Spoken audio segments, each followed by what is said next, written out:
Well, here I am for my Friday poem.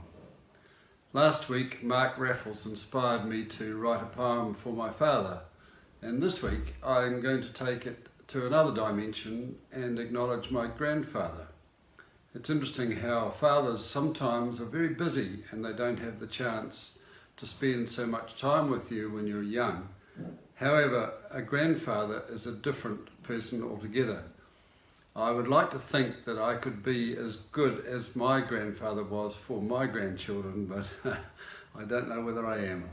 Anyway, this poem is called The Last Cast, and it is dedicated to the person who had a big influence on me when I was small, my grandfather. The Last Cast.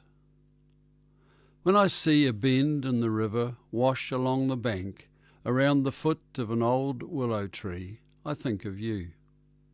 I recall your guiding hand on my shoulder and the way you carefully unpacked your old fishing rod. You spent many hours restoring that old split cane, retying the loose eyes and varnishing the neat cotton bindings. A collection of minnows are laid out on a Hessian sack. I am attracted to their colours, their beautiful crafting, in the same way you hope a large brown trout will be. The thyme is fragrant at this time of year.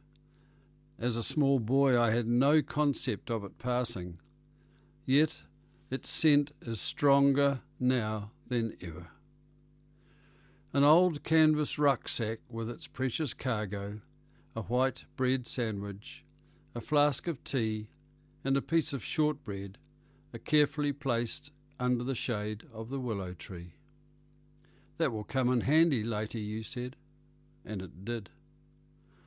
The cast and the click of your fishing reel, the steady rhythm of retrieval, the licking gurgle of the river's tongue around your hip-high waders are the only sounds, apart from an impatient cicada and a broom bush pod exploding. You didn't catch a fish that day, you caught my memory, and now more than half a century later I cherish the thought of sharing with my grandchild the last cast, with the remains I still have of your old fishing rod.